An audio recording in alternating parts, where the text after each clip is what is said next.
Sauran mu barkan mu da warhaka, da fatan muna lafiya, da fatan kuma za ku subscribing wannan channel din tamu idan ba ku subscribing ba kenan tun a baya.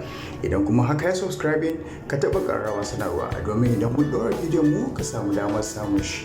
Idan kuma ka taɓa ƙararrawar sanarwa kar ka manta ka danna alamar like ka share bidiyon mu.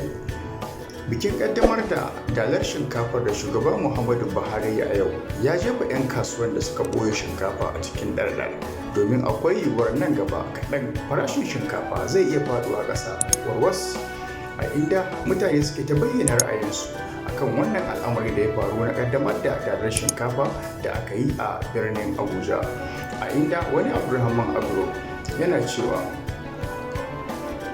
wannan shinkafa anya ta bana ce. Manoma ba su ji da daɗi ba wannan damunar, ba su samu albarkar damuna ba, amma ina aka samu wannan shinkafar. A inda wani kuma mai suna Ibrahim Confidence yake cewa an rena Buhari alaji, ko wannan kawai ta zama sana'a a wannan mulki ko wannan ta samu karbuwa. A inda kuma wani yake cewa Allah ya sa ya amfani talaka. To, mai sauraron mu ko kuma masu sauraron mu, me ra'ayinku akan wannan al'amari da ya faru? Wasu na ganin dai Buhari yana cikin ofis ne kawai ana shirya wani abubuwa wanda yake bai dace ba, ko kuma yaudara ce, a inda mutane suke fama da yunwa a cikin wannan ƙasa.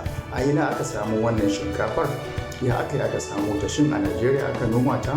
Idan kuma a Najeriya aka noma a wannan yankuna, duba da cewa damuna ba cewa yawancin mutane da suke noman shinkafa kyau ba, amma gashi an tattara wannan shinkafa. Shin kuma kuna ganin farashin shinkafa zai iya saukowa domin kaddamar da wannan dalar gyaɗa? To ku bayyana mana ra'ayinku a wannan channel din, kuma danna subscribe ku taɓa alamar ƙararrawar sanarwa. Ku share bidiyon mu domin haka yana ba mu ƙwarin gwiwar tura videos da suka danganci al'amura na siyasa, na yau da gobe da kuma harkoki da suka danganci Kannywood. Mun gode.